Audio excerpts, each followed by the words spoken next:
Greetings to you in the most precious name of our Lord and Savior Jesus Christ.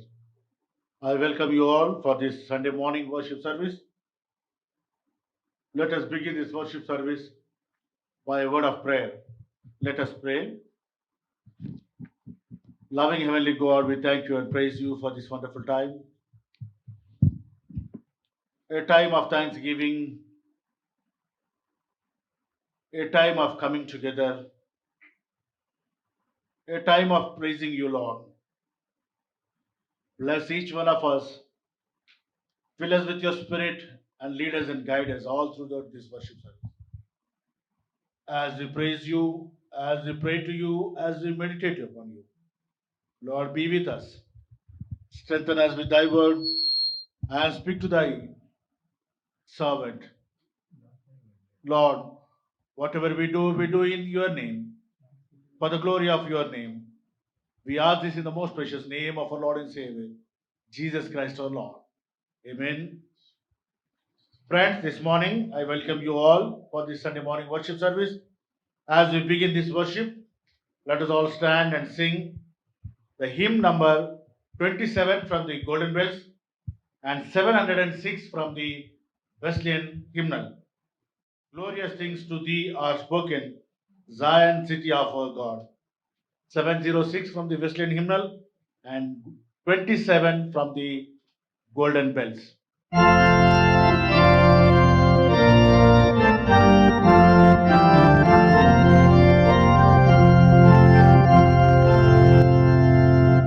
Glorious things of thee are spoken, Zion, city of our God.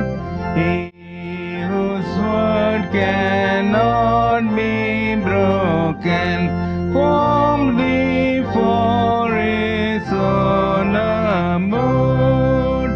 On the rock of ages founded, what can shake thy sure repose? With salvation's wall surrounded, thou mayst smile at all thy foes. See the streams of living waters springing from eternal love. Will supply thy sons and daughters, and all fear of want remove. Who can faint while such a river ever flows their thirst assuage? Grace which like the Lord the giver ever flows from age to age. Savior, if on Zion city I through grace am am, let the world deride our pity. I will glory in thy name.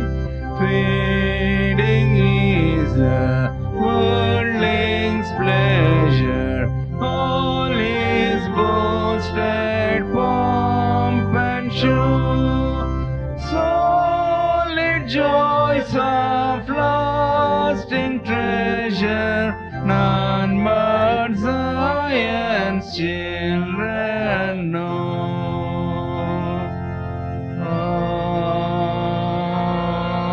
Amen. Remain standing. Let us all follow the second order of service that is found in page number 505 from the Wesleyan hymnal. Second order of service. Let us worship God. God is spirit, and those who worship him must worship in spirit and truth. Grace to you and peace from God our Father and the Lord Jesus Christ. This is the day which the Lord has made. Let us rejoice and be glad in it. O Lord, open thou our lips, and our mouth shall show forth thy praise. Glory be to the Father, and to the Son, and to the Holy Spirit. As it was now in the beginning, is now, and ever shall be, world without end. Amen. Holy, holy, holy Lord God of hosts, heaven and earth are full of thy glory. Glory be to thee, O Lord Most High. Blessed be he that has come and is to come in the name of the Lord. Hosanna in the highest. Holy art thou, O God. Holy art thou, O God. Holy art thou, O Almighty. Holy art thou, O Almighty. Holy art thou, O Immortal. Holy art thou, O Immortal. O Lord, our Redeemer, who was crucified for us, have mercy upon us. O Lord, our Redeemer, who was crucified for us, have mercy upon us. O Lord, the Holy Spirit, have mercy upon us. O Lord, the Holy Spirit, have mercy upon us. O Lord, accept our prayers and praises, and have mercy upon us. O Lord, have compassion and mercy upon us. Praise be to thee, O God the Father, who didst create all things by thy power and wisdom, and didst so love the world as to give thy Son to be our Savior. Praise be to thee, O God the Son, who was made man like unto us in all things, sin except, and was delivered for our offences, and raised again for our justification. Praise be to thee, O God, the Holy Spirit, who does lead us into all truth, and does shed abroad the love of God in our hearts. All praise and glory be to thee, O God, Father, Son, and the Holy Spirit, forever and ever. Amen. Amen.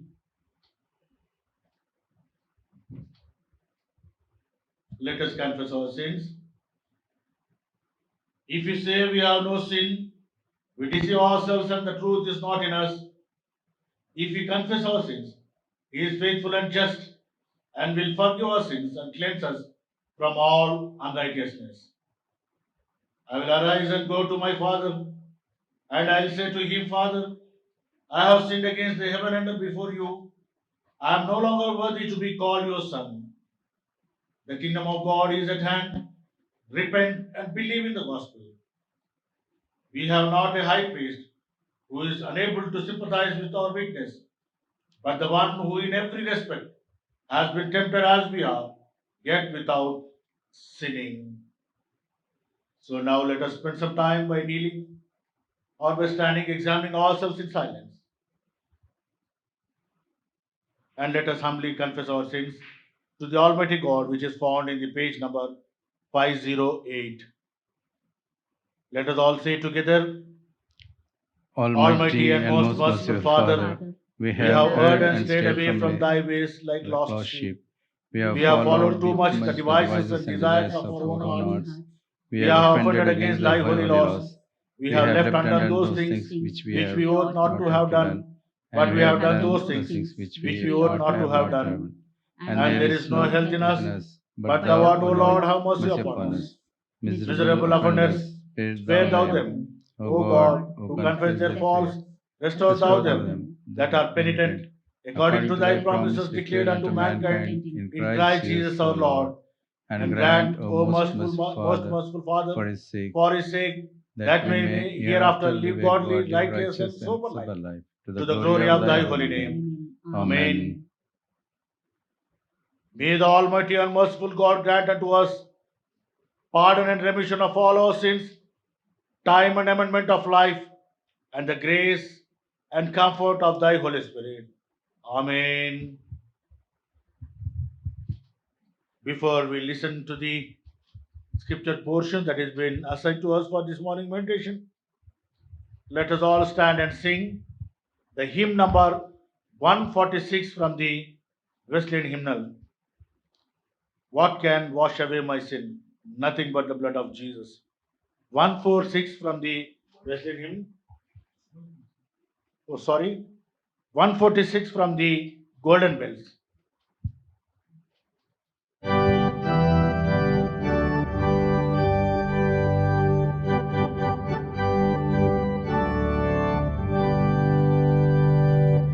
What can wash away my stain? Nothing but the blood of Jesus. What can make me whole again? Nothing but the blood of Jesus. Oh, precious is the flow that makes me white as snow. No other fount I know, nothing but the blood of Jesus.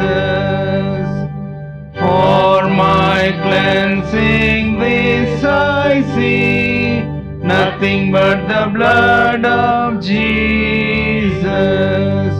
For my pardon this my plea, nothing but the blood of Jesus. Oh, precious is the flow that makes me white as snow. No other fount I know, nothing but the blood of Jesus. Nothing can for sin atone, nothing but the blood of Jesus. Not of God that I have done, nothing but the blood of Jesus. Oh, precious is the flow that makes me white as snow. No other fount I know, nothing but the blood of Jesus. This is all my hope and peace, nothing but the blood of Jesus. This is all my righteousness, nothing but the blood of Jesus. Oh, precious is the flow that makes me white as snow. No other fount I know, nothing but the blood of Jesus.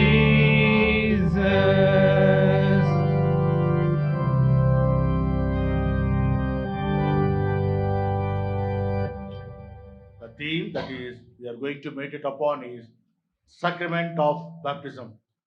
Based on this theme, the scripture portion will be read to us. First, we'll read from the Old Testament reading. The Old Testament reading will be done by Mrs. Sunita David, our Pastor Magaru, from Exodus chapter 14, verses 15 to 31. Exodus chapter 14, from 15 to 31, the last verse. The Old Testament reading is taken from the book of Exodus, chapter 14, verses beginning to read at verse 15.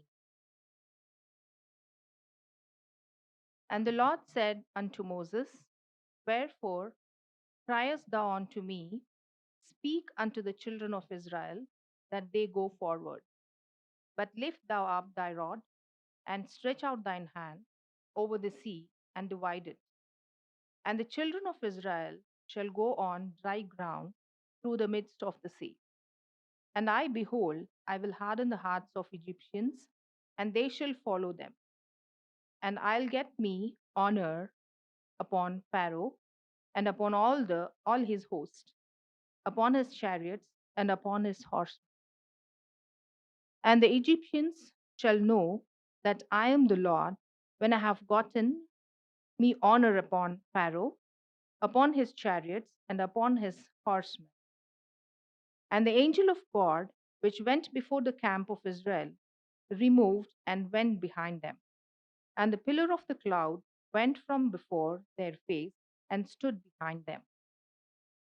And it came between the camp of Egyptians and the camp of Israel, and it was a cloud and darkness to them.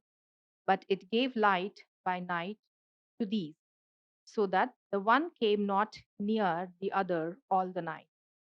And Moses stretched out his hand over the sea, and the Lord caused the sea to go back by a strong east wind all that night, and made the sea dry land, and the waters were divided.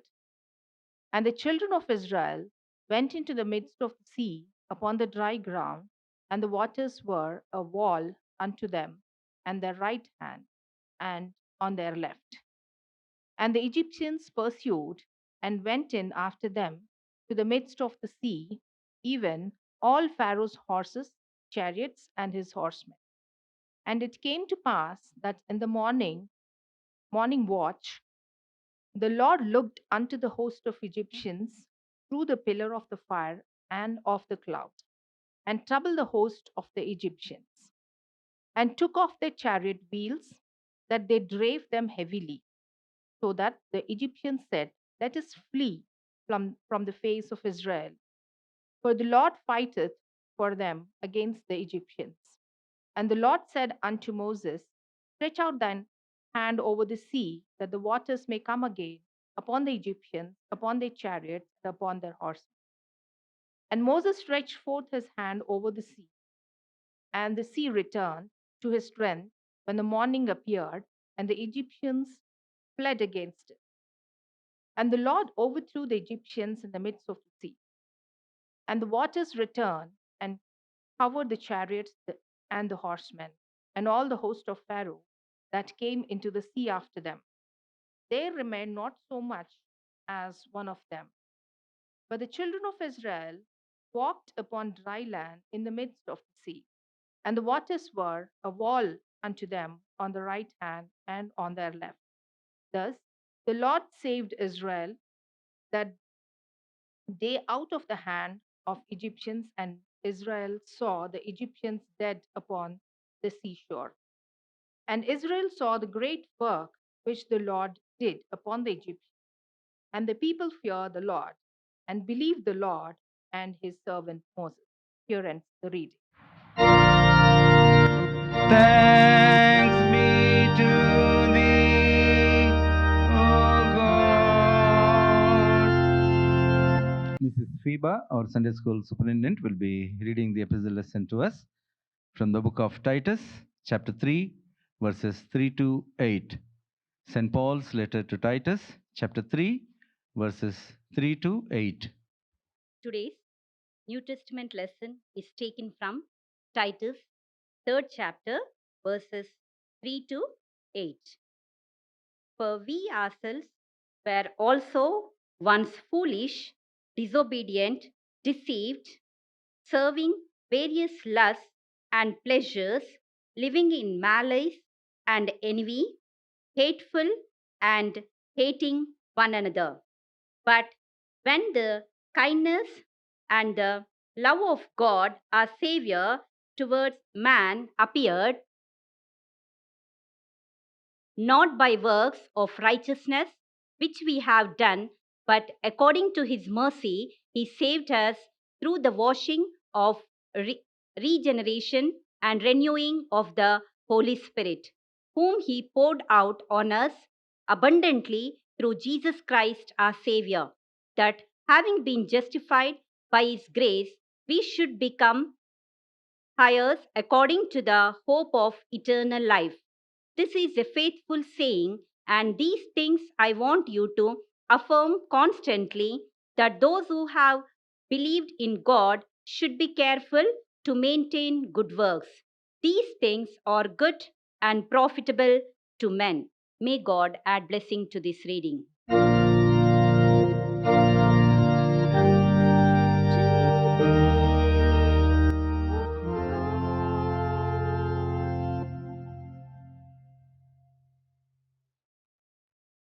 Let us now stand for the reading of the Gospel lesson from St. John, chapter 3, verses 1 to 8.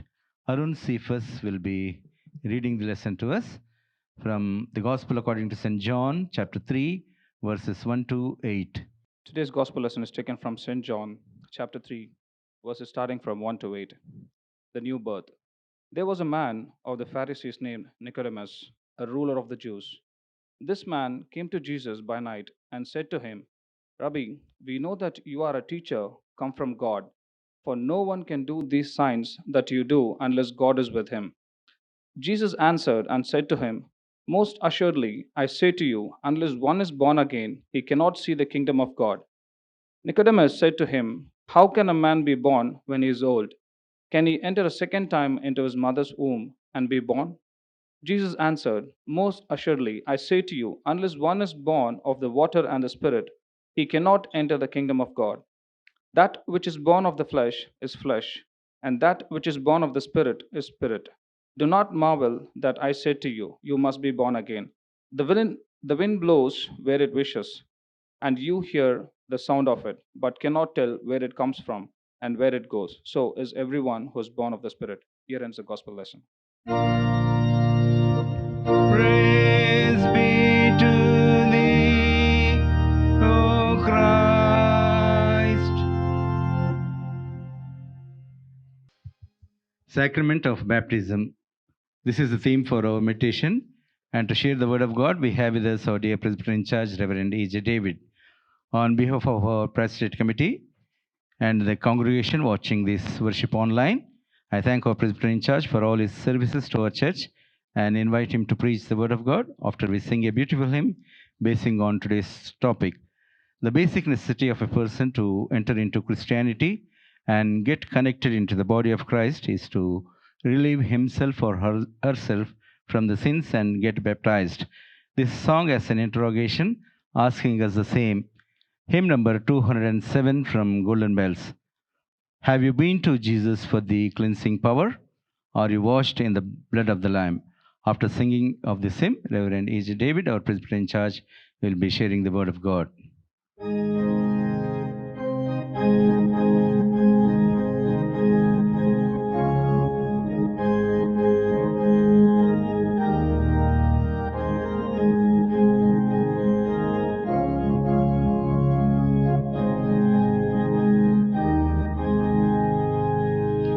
Have you been to Jesus for the cleansing power? Are you washed in the blood of the Lamb?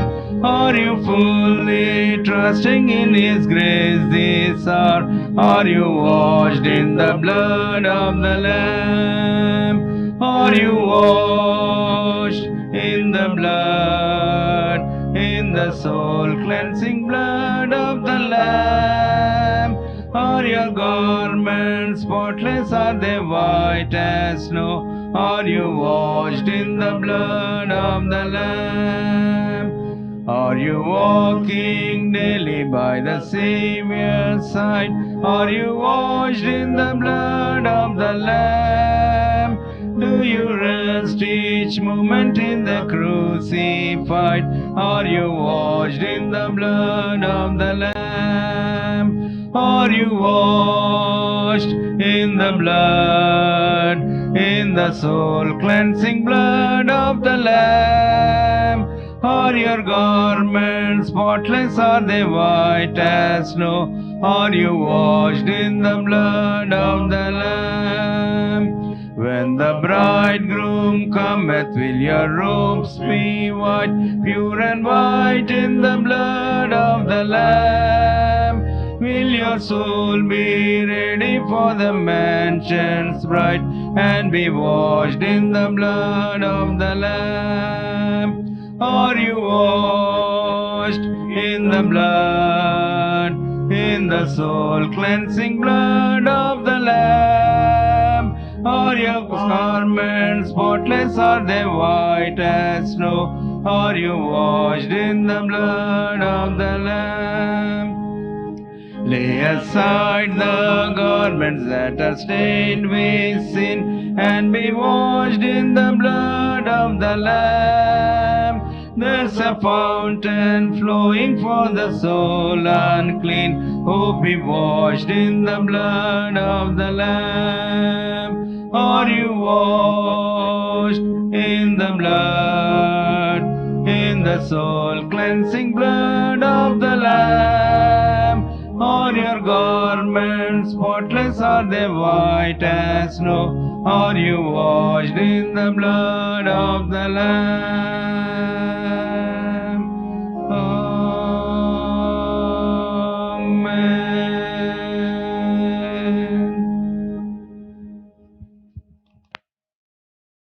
Let us pray.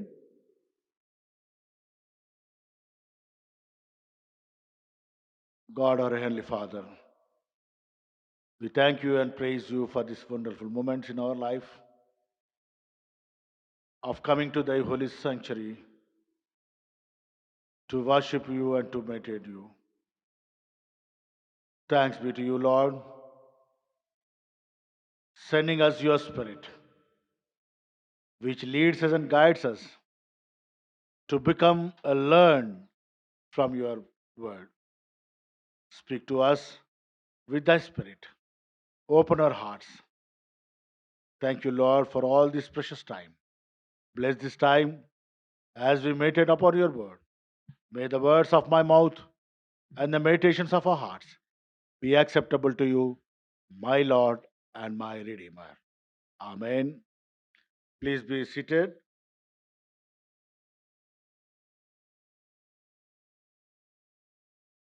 Friends, once again, I welcome you to this Sunday morning worship service. I greet you in the most precious name of our Lord and Savior, Jesus Christ. I also thank God for this wonderful fellowship as we come together virtually due to this pandemic situation. I believe you all are in a safe condition and listening to His word. According to the Church of South India, the theme that has been assigned to us for this Sunday worship service is Sacrament of Baptism. A very familiar and a thought provoking theme to have a proper understanding of baptism. Because the baptism is a sacrament which brings every believer to be strengthened, to be guided by His Spirit, to be saved in and through the blessed name of Christ. The other way around, we come here to understand what does it mean by the sacrament of baptism. Because as we are very much familiar of this baptism,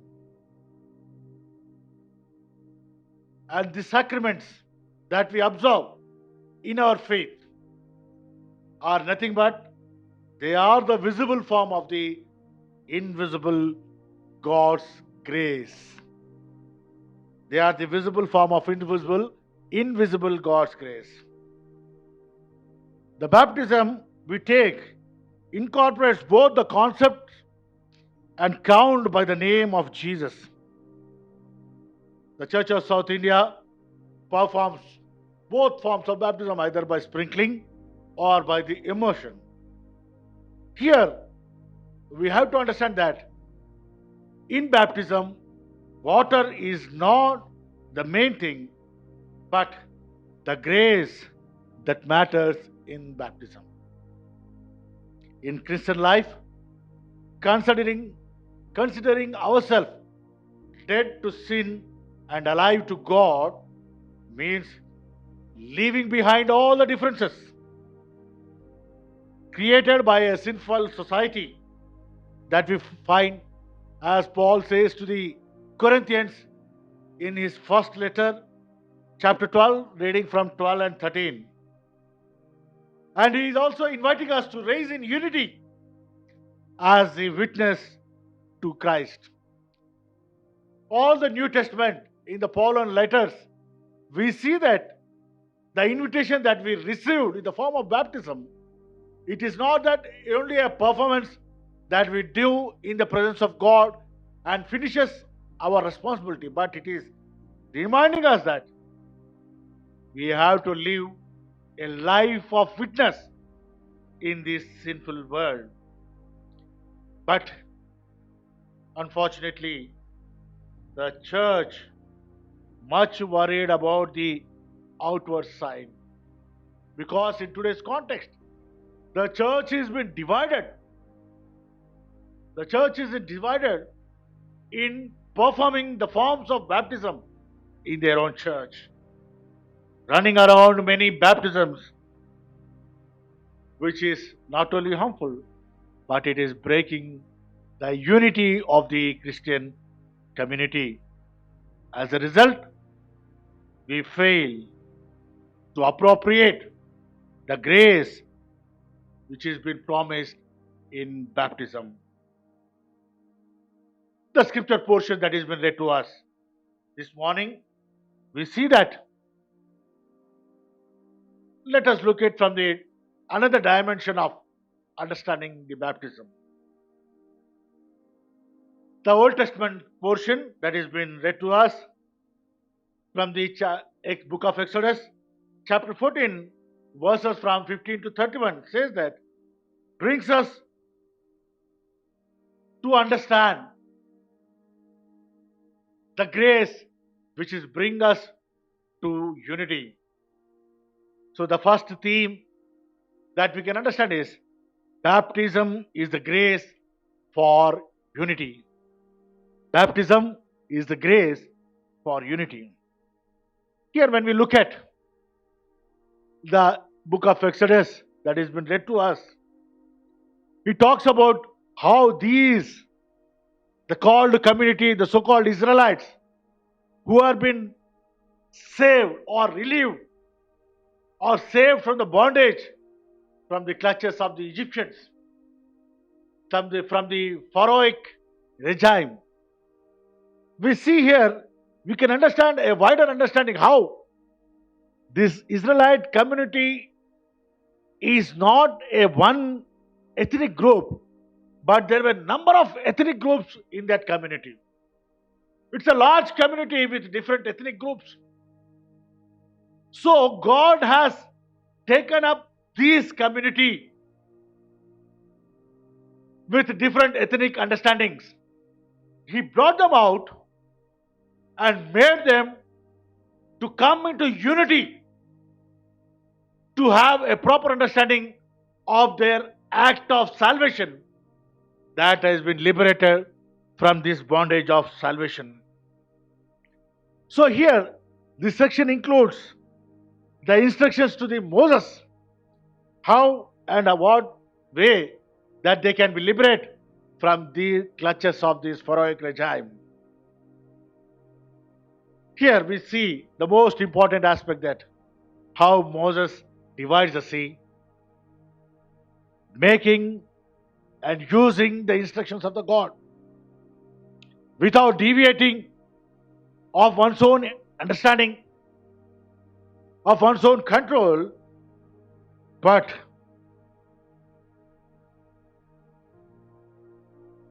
here when we look at this portion, it is not that Lord is bringing out these ethnic groups from this bondage, but here the other side of liberating the people, we see that the Lord is hardening the Pharaohic heart.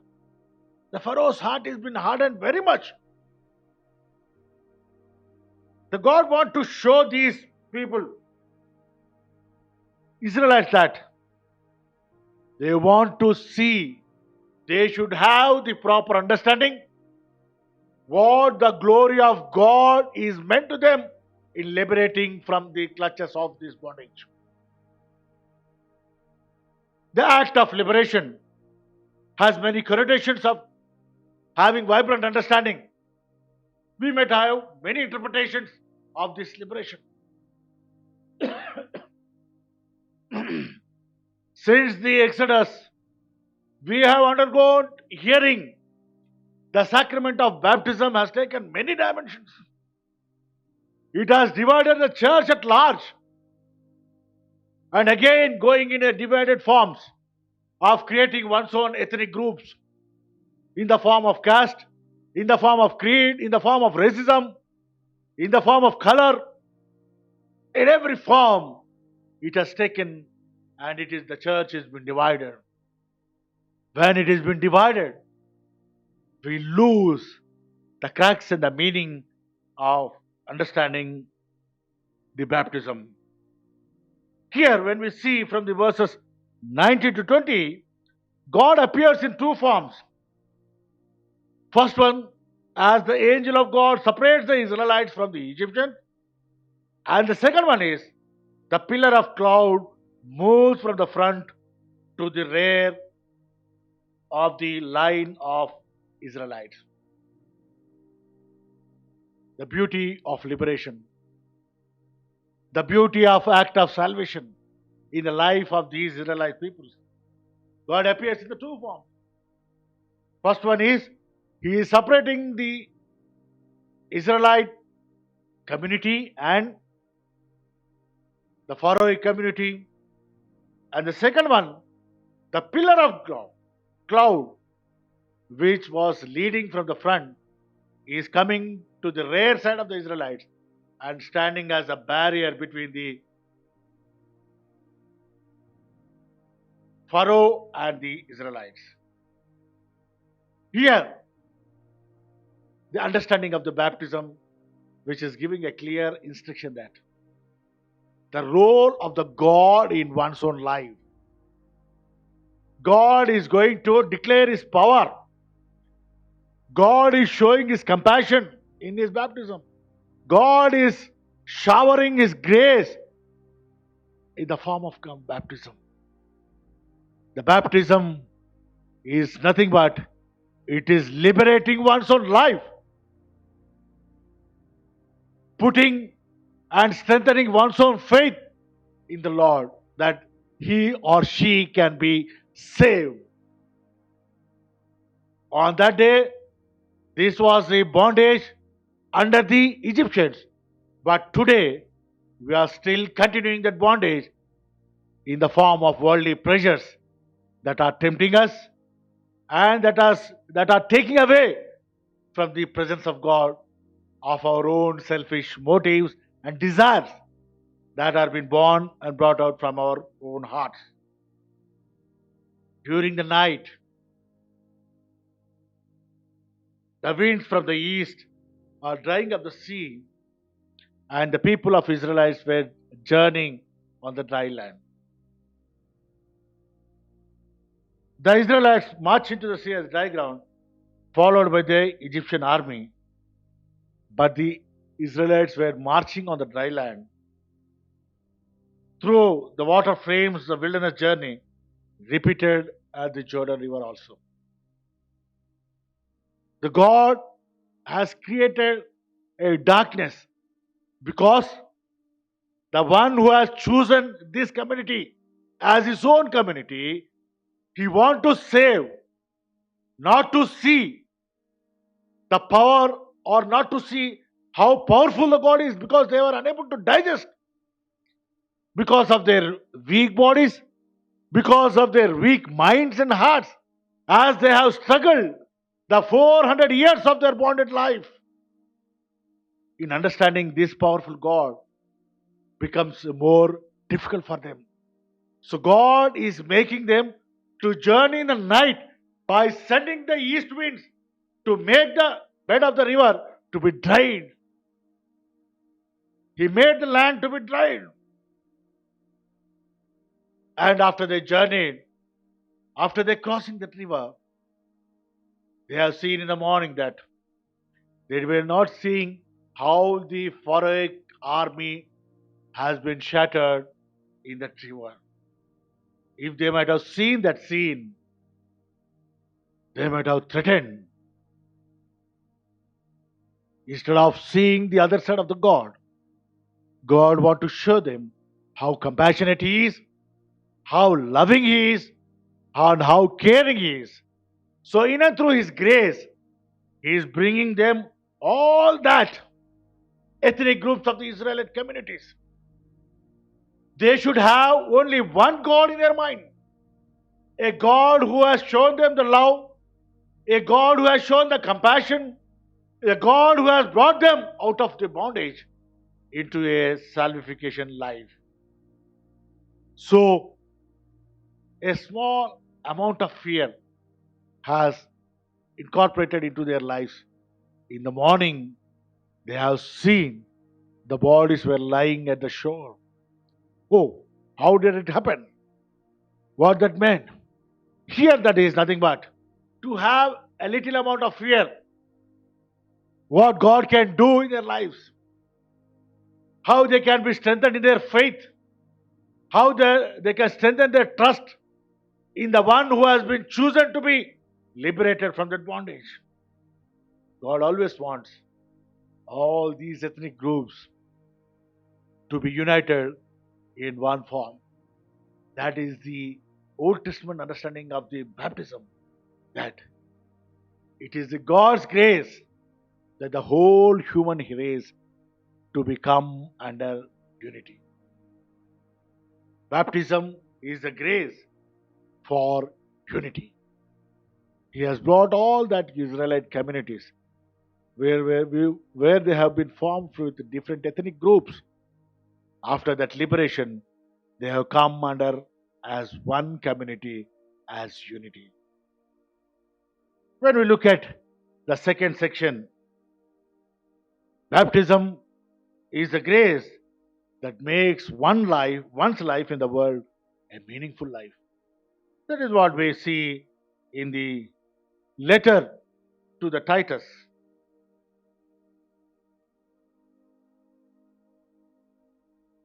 A commended behavior towards the unbelievers. Paul writes to Titus, citing that a traditional baptismal liturgy is being explained here.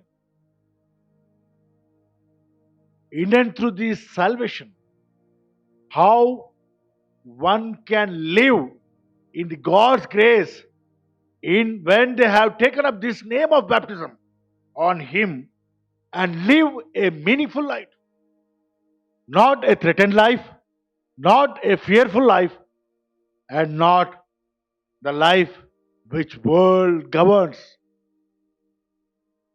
Here he is bringing that a meaningful life has to be rendered towards the one who has been chosen you in the form of baptism, who has saved you, who has brought out from that sinful nature to become a new creature in Him.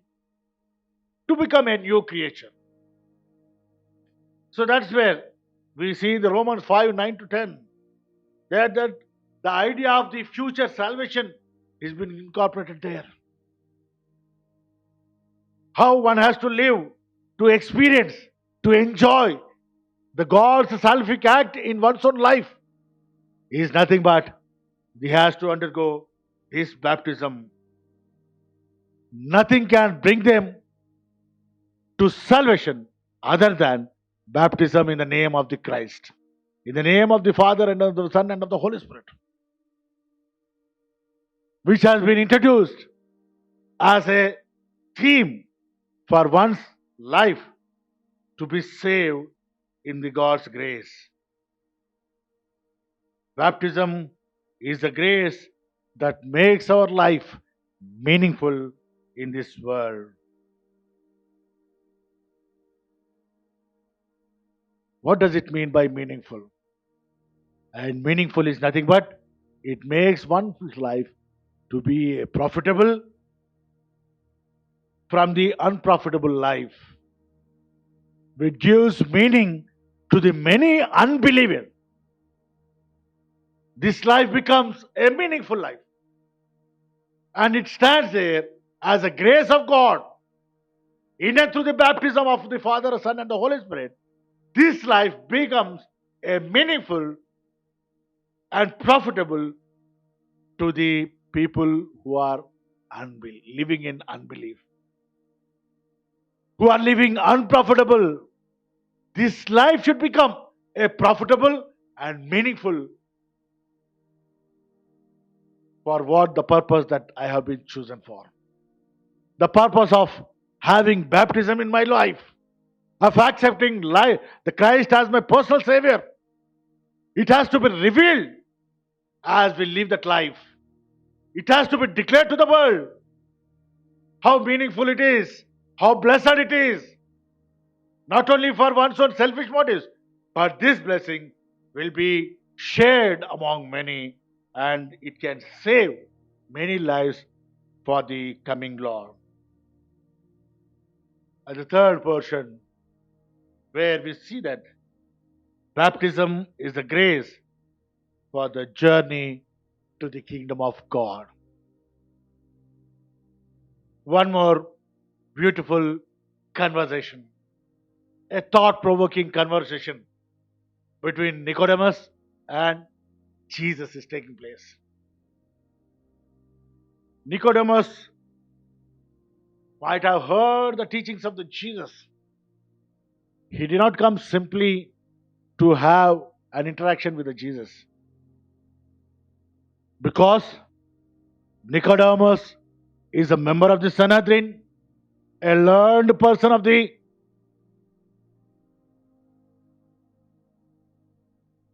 all the doctrines,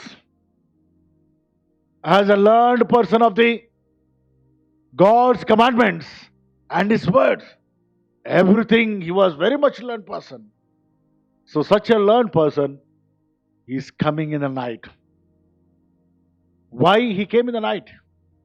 Because that is the only time where the Lord can give time for him, where he can give himself in having proper understanding in the conversation that is going to take place between the Lord and him. No disturbances should come in between these two persons. So Nicodemus has chosen this night time. It is not that the Pharisees, what the Pharisees might think, going and having conversation with the Jesus. It is not that. He wants to become a more learned person, because he knew that what Jesus was teaching, what Jesus was performing, is nothing but the one who is sent from above,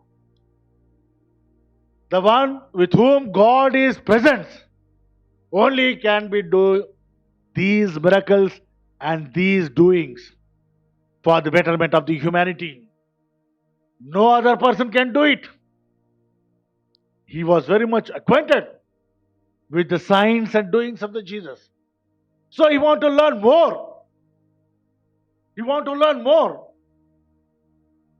from Jesus, such that this is the appropriate time where no disturbance comes between these two personalities when they converse each other. Friends, when we look at Nicodemus and Jesus' conversation, many more insights come into our life. Many more insights will come into our life. We have to choose an appropriate time when I can have this time of conversation with my Lord. When we come here in this conversation, Nicodemus is asking two questions. How can one enter into the kingdom of God? He was very much acquainted by having the greater knowledge about the Word of God, about the doctrines, about the teachings of the God, everything. So I am very much learned person and I do all good works. So what is hindering such that I cannot enter into the kingdom of God? That was the first question. Because the signs that you are showing, no one can show these signs. Because the one who has been born from above can do these signs. The one who is sent from above, the one on whom God is taking the side, only they can do these signs. But Jesus was not showing any interest about the science that he has been discussing. Straight away, he is entering into the real issue of the transformation of the Nicodemus. He understood the heart of the Nicodemus. He has come here to learn. He has come here to learn. So, if anyone want to learn, so baptism makes him to de-learn the old habits, the old things, the old life, the old understanding, every aspect of the old.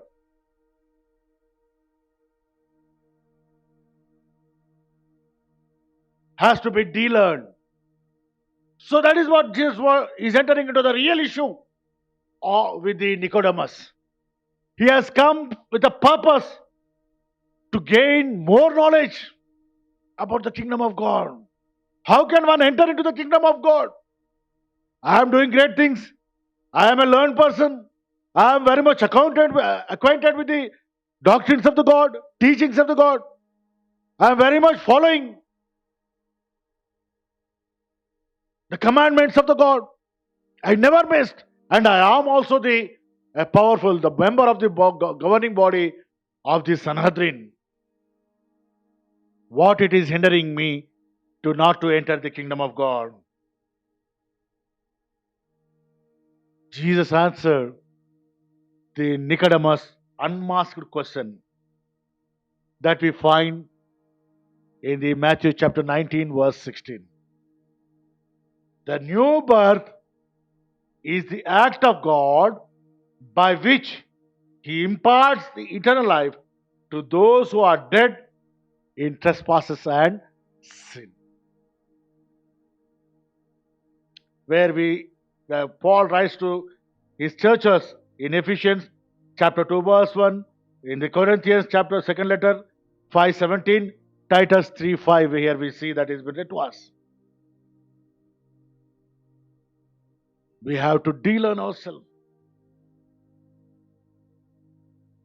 New birth is an act of God.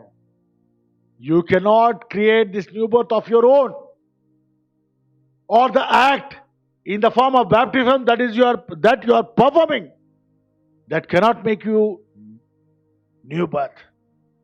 But it is the act of God. Kingdom of God in it is an universal aspect, refers to the God's sovereign rule over all His creation.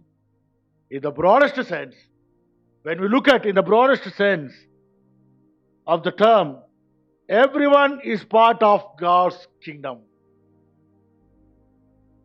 No one can be left aside. Everyone is part of God's kingdom, since the Lord has established the throne in the heavens and His sovereignty rules over all.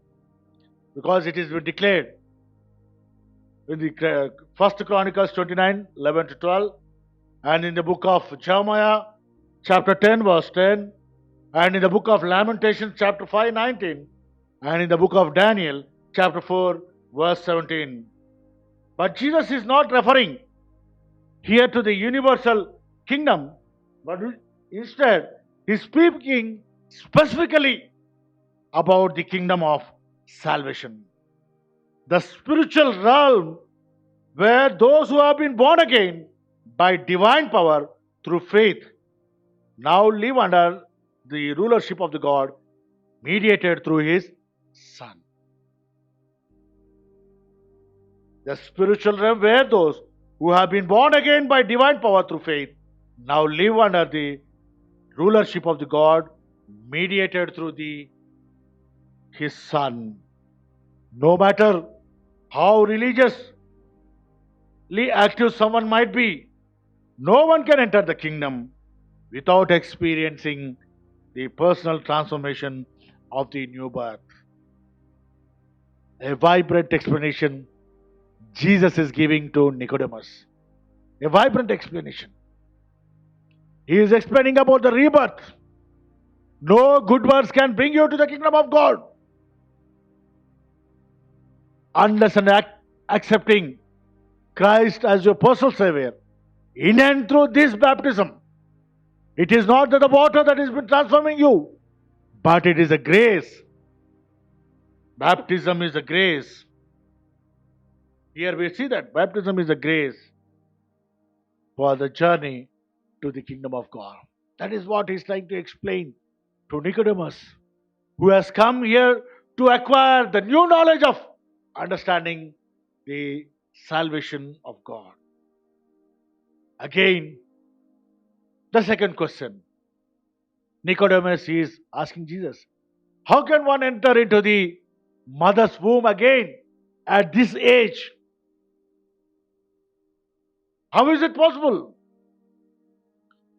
For this question, Jesus was telling him that entrance to God's salvation was not matter of adding something to all his efforts, not topping up his religious devotions, but rather cancelling everything.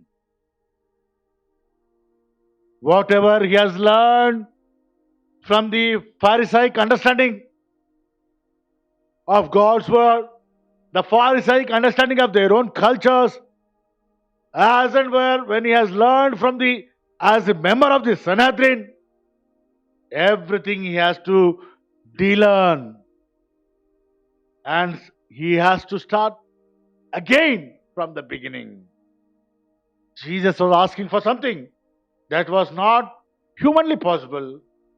He was making entrance into the kingdom contingent on something that could be obtained through human effort. Jesus was telling. Nicodemus was understanding from the human perspective, but Jesus was telling that it is impossible through the human efforts one can enter into the kingdom of God. It is only by the grace in and through the baptism one can enter journey to the kingdom of God. Jesus continued by further emphasizing that this spiritual cleansing is wholly a work of God and not the result of the human effort. He is making Nicodemus to de-learn whatever he has learned. He is inviting Nicodemus to acquire a new form of knowledge which can be gained only through his grace. No human efforts can lead him to give this knowledge of understanding the kingdom of God. So to know, to understand that grace, baptism is the only sacrament where one can transform one's own life into the life of Jesus. Nicodemus' entire life, he believed that salvation came through his own external merit. Now he found it extremely difficult to think otherwise. Yes, aware of this astonishment, Jesus continued, do not be amazed that I said to you, you must be born again. It was absolutely necessary for the Nicodemus to get over his astonishment, being not so worried about how one is accepted to God's kingdom, and to seek to be born again if he was to enter. Then later on, the Lord illustrates here his point with the familiar example that from the nature, the wind cannot be controlled by anyone. It blows from where it wishes. Only one can know the direction. But how it has been formed, where it is going, and how long it goes, nobody can control the blow of the wind. He can only know the direction of the flow of the wind, where it is going. The same is the true of the spirit of the work of God. The sovereign works of transformation of the human heart can neither be controlled nor be predicted. Neither be controlled nor be predicted. Yes, it is the effect can be seen in the transformation of the lives of those who are born of the Spirit. is making the Nicodemus to become a transformed person, leaving aside the credit or the position that he has got as a member of the Sanhedrin, as a Pharisaic, as a leader of the Jewish community. In all aspects, he has been credited with all these credentials. But Jesus is asking him to leave aside everything. You de-learn yourself whatever it has been learned. Come and begin a journey of understanding what the grace of God is going to transform you to enter into the kingdom of God. Baptism is a channel where one can enter. One can become a learned person, which has nothing to do with the human efforts or the deeds that he has done in this world. It is only by the grace of God in one's own life which makes one person to be a learned person, to understand the sovereign ruling of God, which is universal to the human personality, to enter, to journey into the kingdom of God. Baptism has become the channel or the way where one can enter into the kingdom of God. It is not that how it has been performed. It is not that how good works that you have done in this life. The way of performing the baptism.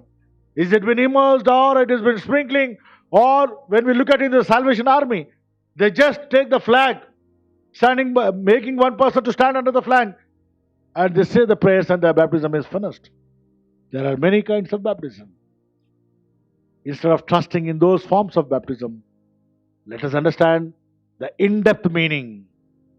Let us have a proper insight of having this baptism, which makes us to journey in and through by His own grace, not by our own efforts, or not with our own knowledge that we have gained in this world. It is only purely by the God's grace one can journey to the kingdom of God. Friends, this morning we are being reminded, as Jesus was reminding to the Nicodemus, to de-learn whatever he has gained through this world, whatever he has gained through his own community, whatever he has gained from his religious habits or from his religious teaching. Everything has to be de-learned and accept Christ as one's own personal life. That is where, when we perform this sacrament of baptism on one's own life, we bring that Christ Jesus comes unto him and make him a new flesh, a new person, a new learned personality, which makes him to journey to the kingdom of God. May we have this proper understanding. May we become a learned person of having proper understanding of baptism, such that we become a transformed personality, making the world to show the way to enter into the kingdom of God. May the triune God help us to understand this understanding of baptism and become the channels of His grace to make every person to journey to the kingdom of God. In Jesus' name we pray. Amen. Let us pray. Loving Heavenly God, we thank you and praise you, preparing our own lives.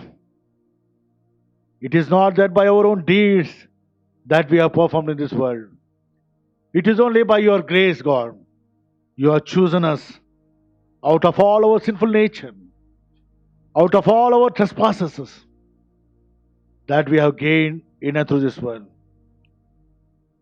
Thank you once again, as you spoke to the Nicodemus, as you made him a new transformed personality, learning whatever he has learned from his own culture and from his own religious habits. Lord, here we are, come to your presence. Make us to be your channels of grace in and through the baptism for accepting your dear beloved Son, Jesus Christ, as our personal Savior, so that we become the channels of your grace to lead the human race into your kingdom. Lead us and guide us Help us to understand properly, not by our own might, but only by your grace, that we can achieve or we can enter into your kingdom. We ask this in the most precious name of our Lord and Savior, Jesus Christ our Lord. Amen. Friends, let us all stand and affirm our faith by professing the Apostles' Creed, that it is found in the page number 494 from the Wesleyan hymnal. I believe in God, the Father Almighty, maker of heaven and earth, and in Jesus Christ, his only Son, our Lord, who was conceived by the Holy Spirit, born of the Virgin Mary, suffered under Pontius Pilate, was crucified, dead, and buried. He descended into hell. The third day he rose again from the dead. He ascended into heaven, and sitteth on the right hand of God the Father Almighty. From thence he shall come to judge both the quick and the dead. I believe in the Holy Spirit, the Holy Catholic Church, the communion of the saints, the forgiveness of sins, the resurrection of the body, and the life everlasting. Amen. Please be seated. So before listening to our announcements, let us spend some time kneeling our lives before the God and spend some time in the intercessory prayers. I request our Pastorate Committee Secretary, Mr. C.H. Sundar Garu, to kindly lead us in the prayer. Let us also remember Reverend Krupakar, so that the Lord may give him full strength by restoring back his complete health to serve him and his church. Kindly kneel down or kindly stand for the prayers. Let us pray.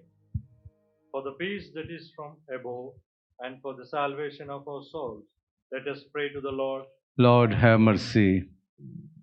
For the peace of the whole world, for the welfare of God's holy churches, and for the union of all, let us pray to the Lord. Lord, have mercy. For our bishops and all other ministers, especially the Most Right Reverend Dharmaraj Rasalam, our moderator, and Right Reverend A.C. Solomon Raj, our bishop in Medak, the moderator of Church of North India, and the Metropolitan of Marthoma Church, that with a good heart and a pure conscience they may accomplish their ministry.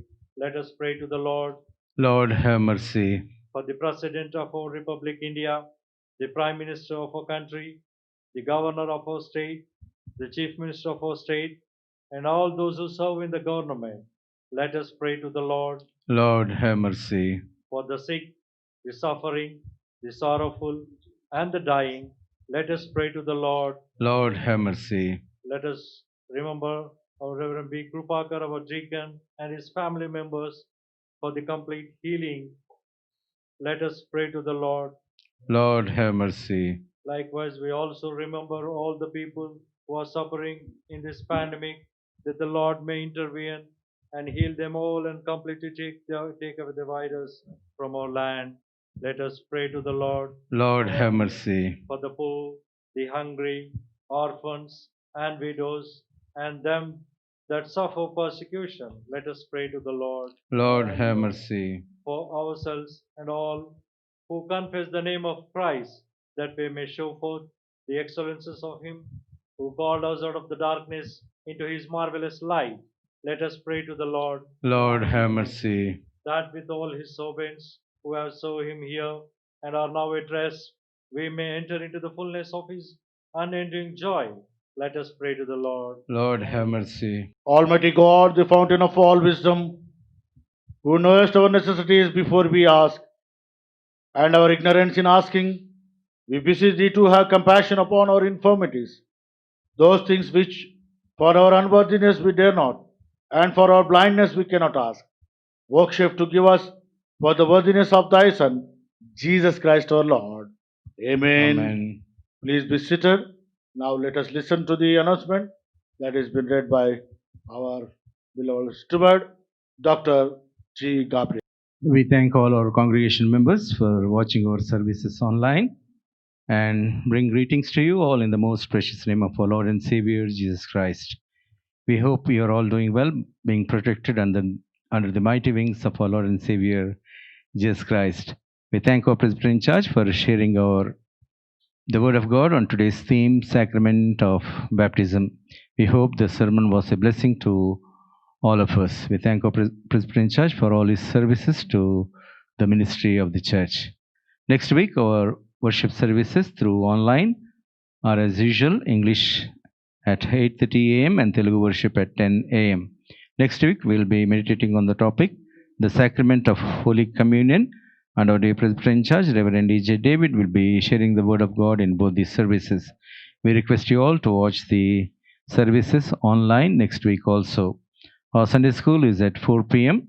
today online, and all our Sunday school children and families are requested to go through the link, the Zoom app that is shared in the group by our Sunday school superintendent. Our Women's Fellowship is also on Zoom app this Saturday at 2 p.m. and all the Women's Fellowship are requested to meet the fellowship in the app that will be provided in the group this Saturday afternoon. We thank our pastor, Mrs. Sunita David, and the Women's Fellowship Secretary, Mrs. Mary Noel Garu, for all their services to the fellowship. Youth Fellowship will be likewise on Zoom app and YouTube this Saturday evening at 5 p.m. We invite all the youth for the fellowship and thank the youth director and the secretary for all their services to the fellowship.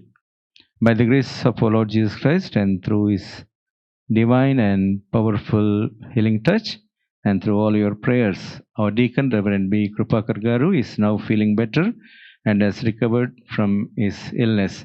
We still require you all to pray for his complete recovery and good health, and kindly remember him and his dear wife and all his parents in your daily prayers. We request you all to send your Sunday offerings, your special offerings and tithe offerings and thank offerings to the QR code that has been provided over the screen. As our offertory hymn, let us now stand and sing hymn number 754 from the Wesleyan hymnal, Stand Soldiers of the Cross. The song has some beautiful lines reminding us about today's Bible portion. Arise and be baptized and wash your sins away. Hymn number 754 from Wesleyan hymnal. Let us stand and sing the hymn.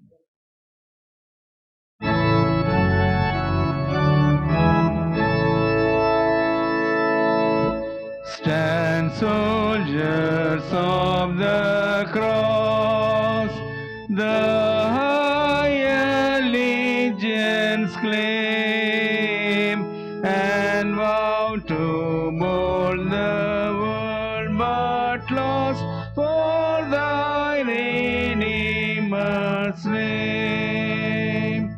Arise and be baptized, and wash thy sins away. Thy league with God be solemnize, thy faith avouched today. No more thine own but Christ, with all the saints of old, apostles, saints, evangelists, and martyr throngs enthralled, in God's soul armor strong, friend helps and battle parts, the warfare may be sharp and long, the victory must be yours. O bride, the conqueror's crown, the song of triumph sweet, when faith casts every trophy down at our great captain's feet.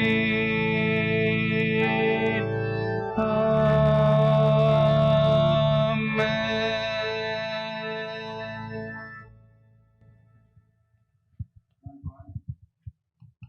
Let us pray.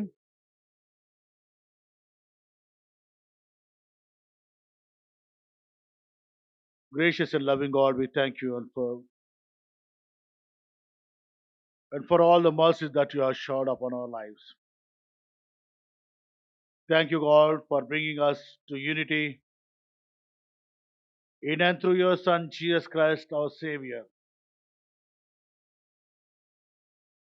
In the baptism of the sacrament that you have ensured in our lives, this is the only way that we can enter in, that we can journey to your kingdom that you have established in and through your Son. Thank you, God, for speaking to us through your word. Strengthen us in our faith and in our belief through your Spirit with that divine wisdom that we go journey in this world as a fruitful and a blessing to the many. Thank you, Lord, for all that mercies that you have shown. Bless the congregation of Holy Trinity Church. Bless each family, particularly in this pandemic situation. Give them all the comforts and their needs, good health, strengthen their faith as they continue to be in your fellowship, in unity, Lord. Be with them, lead them, and guide them with safety. Thank you, Lord, for all the mercies that you have showed during all these lockdown days. Particularly, we remember your beloved servant, our deacon, Reverend B. Krupakarayagar, and his family and his parents as they are undergoing the treatment, Lord. Give them good health, strengthen them with your Spirit, such that they may partake in your ministry more powerfully and more strongly. Give them your comfort. Let them enjoy the transformed life of new strength that is coming from above. Thank you, Lord, for all the mercies that you have shown upon. As we come to you with this offering,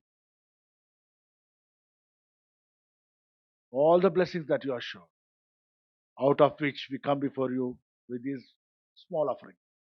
Accept them, bless them, and use them mightily for your expansion of your kingdom. Bless each one of us as we continue to journey this world, Lord. Be with us, lead us, and guide us so that we may live a life of testimony until your coming again. We ask this in the most precious name of our Lord and Savior, Jesus Christ our Lord. Amen. Our Father, who art in heaven, hallowed be thy name. Thy kingdom come, thy will be done on earth as it is in heaven. Give us this day our daily bread, and forgive us our trespasses, as we forgive those who trespass against us. And Lead us not into temptation, but deliver us from evil. For thine is the kingdom, the power, and the glory, forever and ever. Amen. The blessing of God Almighty, the grace of our Lord Jesus Christ, the sweet communion of the Holy Spirit, rest and abide with us now and forevermore. Amen. Amen.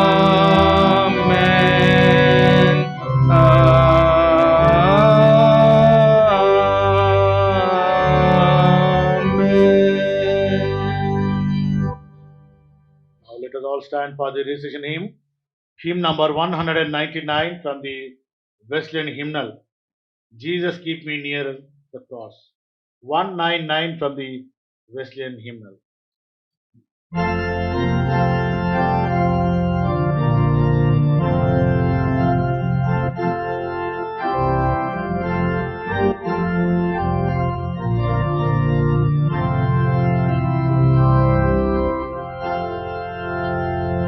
Jesus, keep me near the cross, there a precious fountain, free to all a healing stream, flows from Calvary's mountain. In the cross,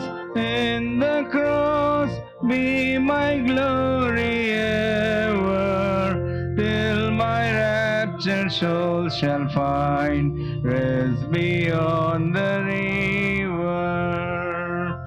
Near the cross a trembling soul Love and mercy found me.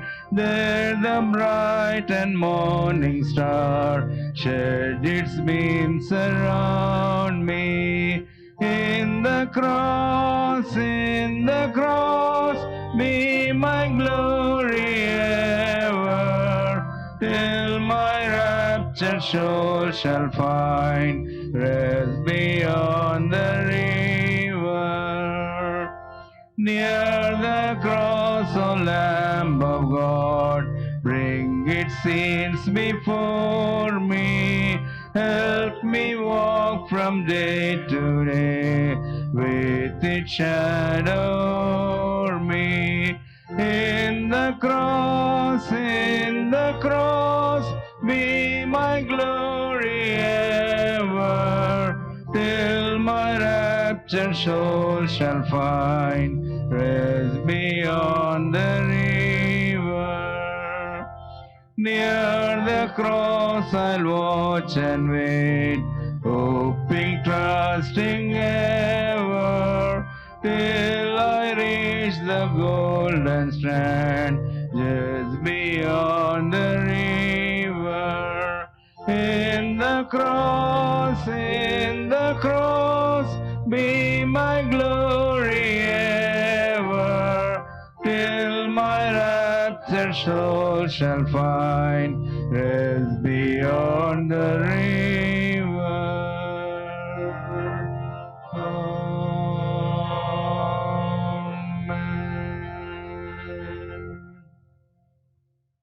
The peace of God which passeth all understanding, keep your hearts and minds in the knowledge and love of God and of His Son, Jesus Christ our Lord.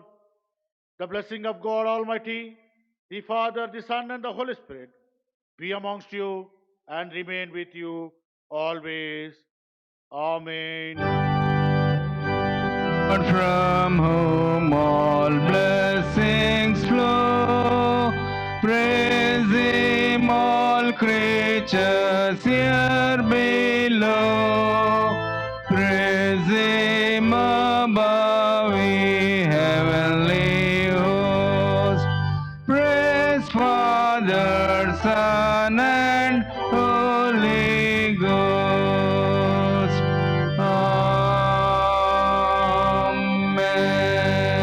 Amen. Thank you very much, and God bless you all.